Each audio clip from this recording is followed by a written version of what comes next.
Presentation Zen, Simple Ideas on Presentation, Design, and Delivery by Garr Reynolds.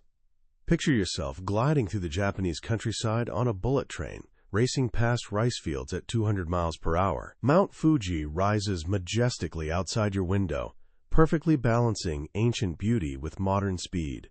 In your hand sits a bento box, that traditional Japanese lunch that's almost too pretty to eat.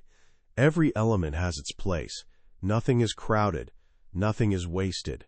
It's a tiny masterpiece of purpose and elegance. Now glance across the aisle. There's a businessman hunched over a tower of printed PowerPoint slides, and he looks miserable. Each page is a dense jungle of microscopic text, competing bullet points and logos squeezed into every available corner. It's visual chaos. You can practically feel the confusion radiating off those pages like heat from a fire. This really happened to Garr Reynolds. And sitting on that train, staring at the contrast between his elegant bento and those tortured slides, something clicked. A question formed in his mind that would eventually reshape how millions of people think about sharing ideas. Why can't our presentations be more like this bento box? Welcome to Billionaire's Bookshelf. Today we're unpacking a modern classic that's become essential reading for anyone who needs to communicate.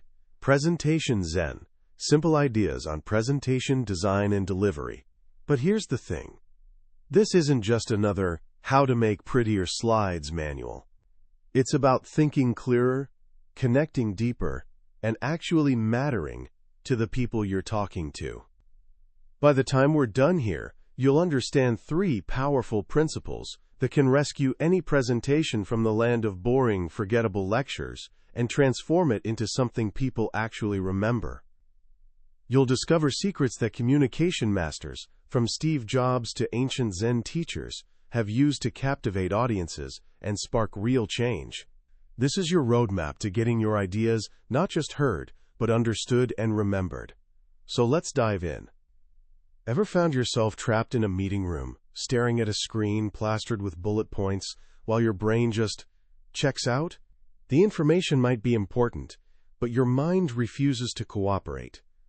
You start reading the slide instead of listening to the speaker, and somehow you end up absorbing neither. Reynolds calls this suffering, and if you've worked in an office, you know exactly what he means.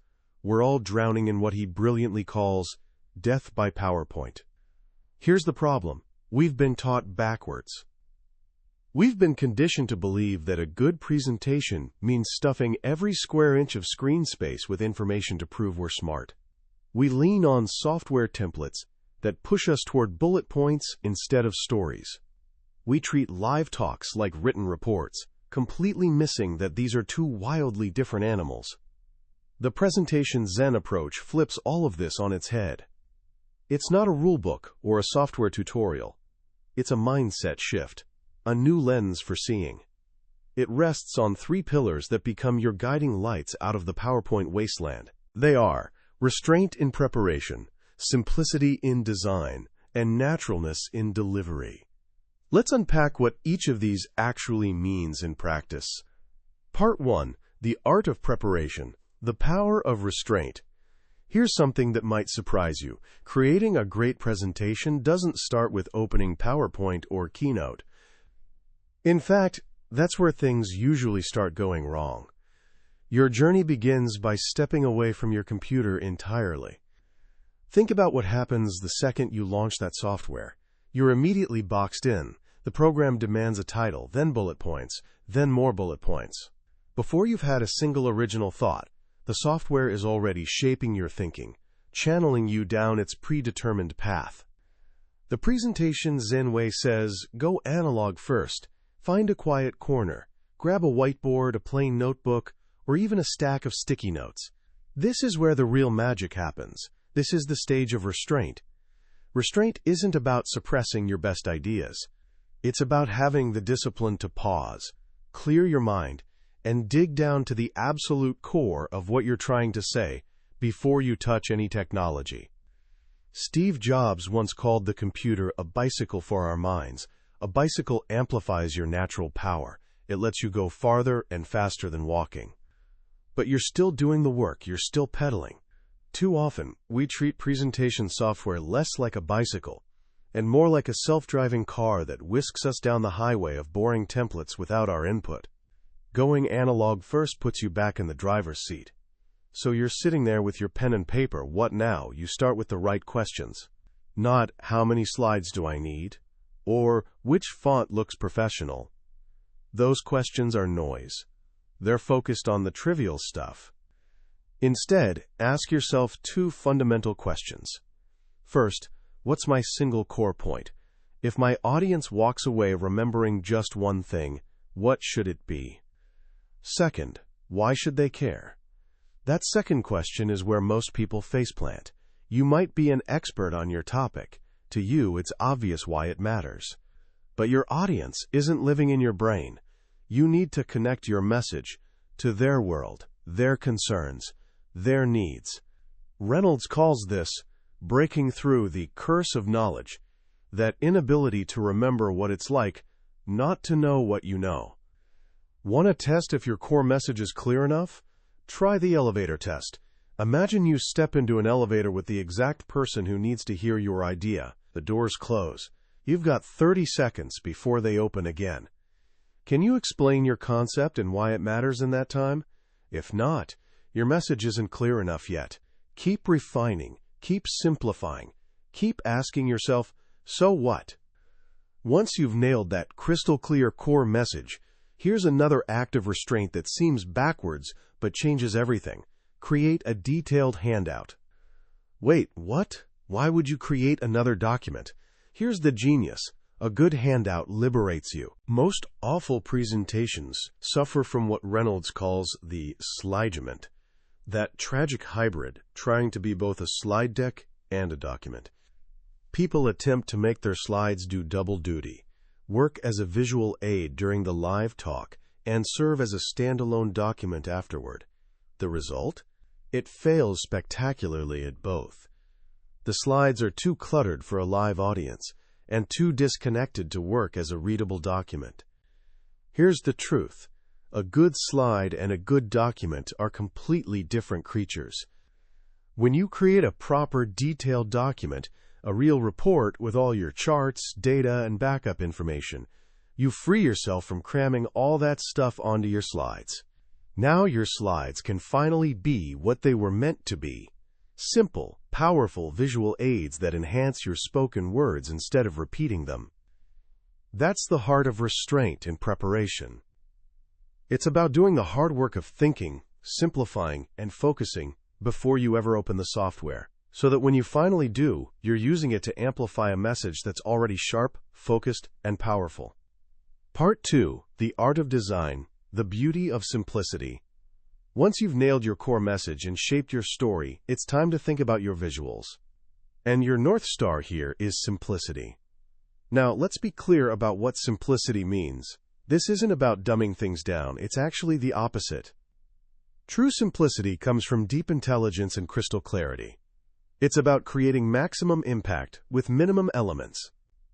Reynolds draws inspiration from Japanese Zen arts, where concepts like kanzo simplicity, shizen naturalness, and shibumi understated elegance are prized above all else. In these traditions, beauty isn't about adding more, it's about removing everything non-essential. A Zen garden isn't stunning because it's packed with 1,000 flowers. It's stunning because of how a few carefully placed rocks sit in a sea of raked gravel. That empty space, what designers call white space, is one of your most powerful tools. But most people are terrified of it. They see an empty corner on a slide and feel this overwhelming compulsion to fill it with a logo, some clip art, or another bullet point. But here's the thing. Empty space isn't wasted space. It's an active design element. It gives your content room to breathe. It guides the viewer's eye. It creates calm, elegance, and focus. When you embrace empty space, you're telling your audience, what I've placed here is so important. It deserves its own breathing room. So how do you apply this simplicity philosophy to actual slides?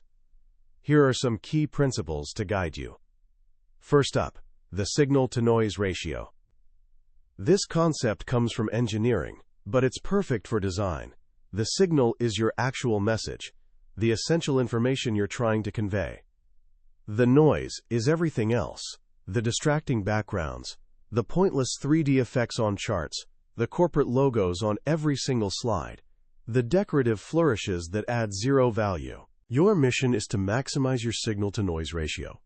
For every element on your slide, ask yourself, does this help communicate my message? Does it add clarity? Or is it just noise? If it's noise, be brave enough to cut it. You'll be shocked at how much more powerful your visuals become when you strip away the clutter. This brings us to the second principle, the picture superiority effect. Decades of brain research have confirmed something we intuitively know. Our brains remember images way better than words. When you're speaking and your audience is simultaneously reading text on the screen, their brain is trying to do two things at once, and it can't do either one well.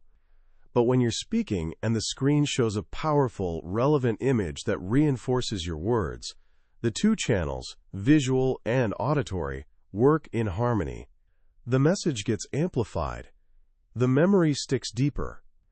Instead of a bullet point, reading global warming is causing polar ice caps to melt at an alarming rate, show a stunning, heartbreaking photo of a lone polar bear standing on a shrinking piece of ice. Let the image create the emotional punch while your voice provides the context and facts. That's a message people won't forget.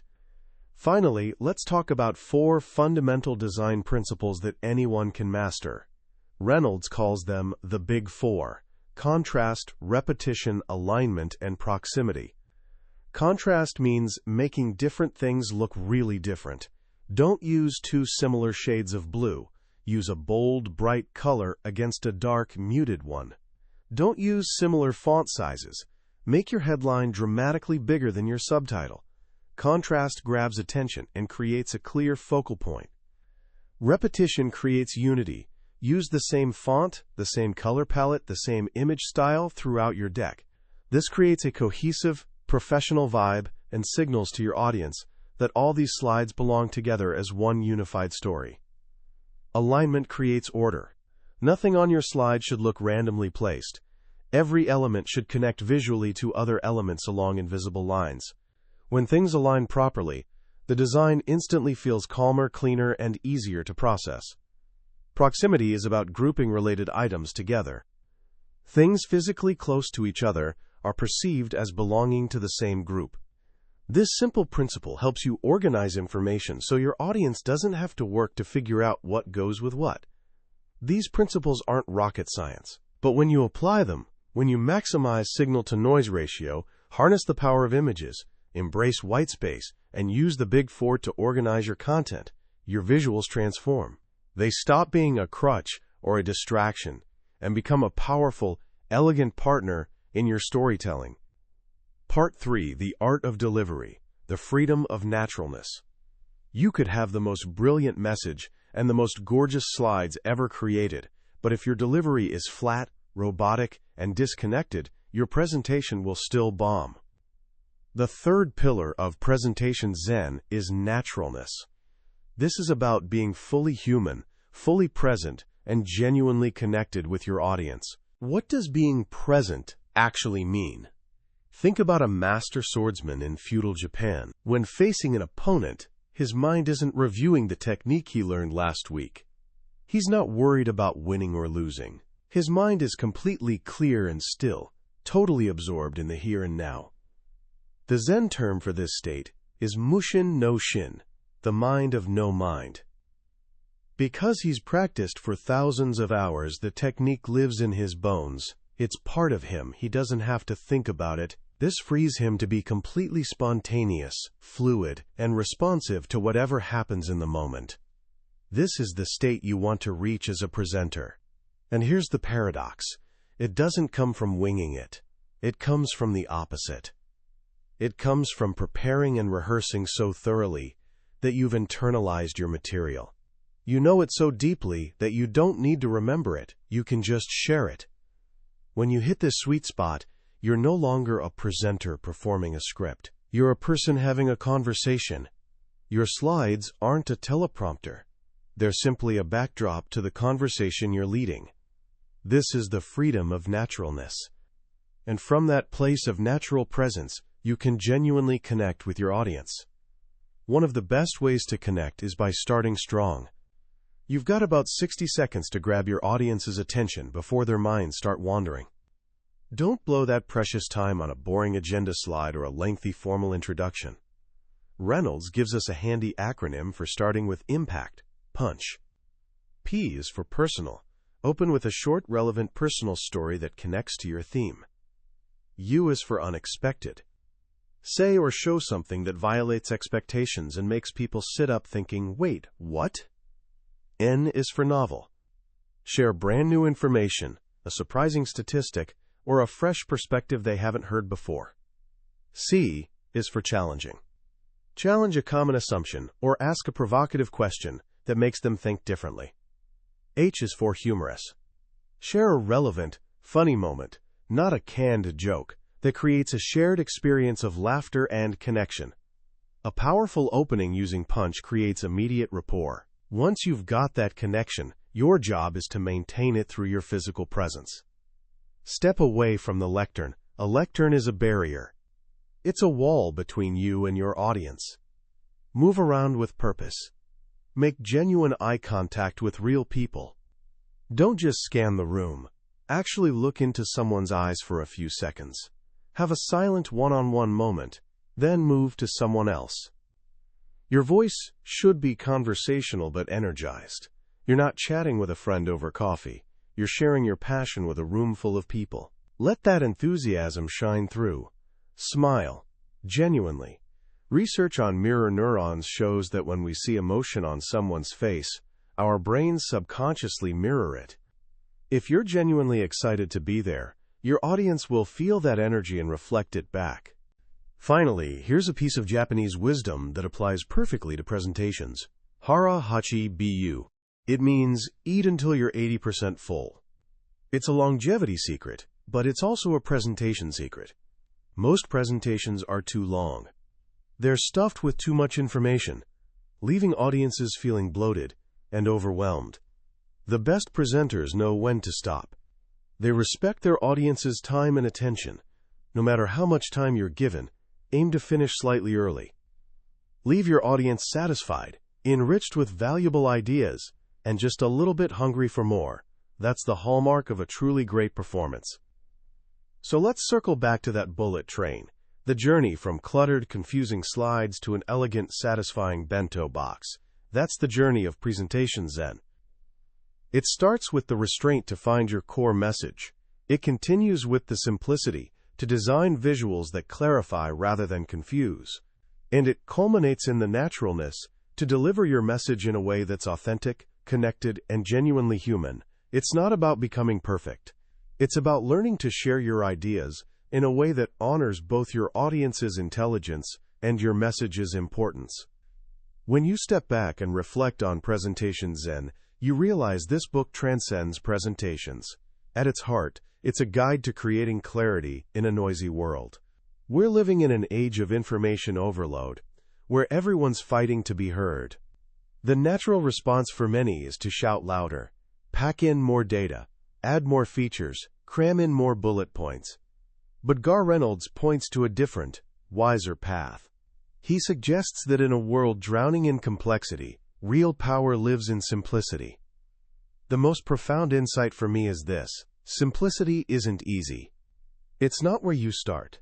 It's where you end up after hard work. Anyone can make something complicated. Creating something simple takes real effort, discipline, and courage.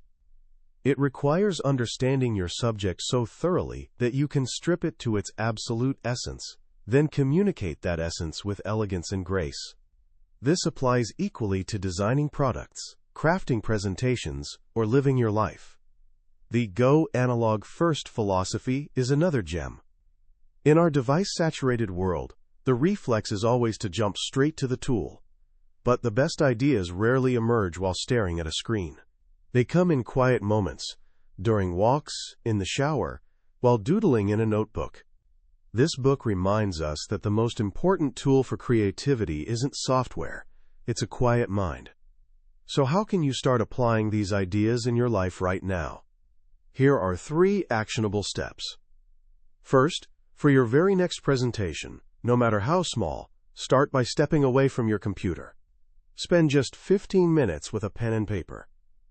At the top of the page, write this question: if my audience remembers only one thing, what do I want it to be? Don't move forward until you have a clear, simple answer. This single act will bring more focus to your communication than any other technique. Second, dig up an old presentation. Find a slide crowded with bullet points. Look at the first point and ask yourself, how could I represent this idea with one powerful image and 3 or 4 words? Go to a stock photo site or Google Images and find that visual. Just doing this exercise once will start rewiring your brain to think visually. Third, next time you speak in front of a group, even just an informal team update, consciously step out from behind any table or lectern. Plant your feet, look your colleagues in the eye, and speak from the heart rather than from notes.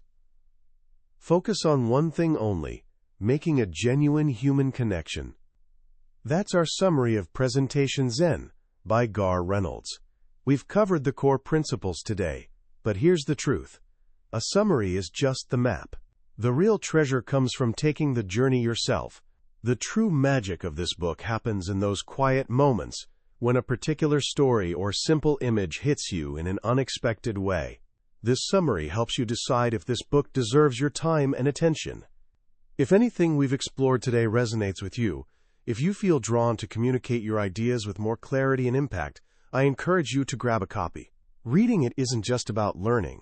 It's an experience that can genuinely shift how you see the world and your place in it. You'll find a link to the book in the description below. Also, if you found value in this journey, please hit that like button and subscribe to the channel. It shows us we're on the right track and ensures you won't miss our next deep dive into another transformative book here on Billionaire's Bookshelf. Let's keep learning and growing together.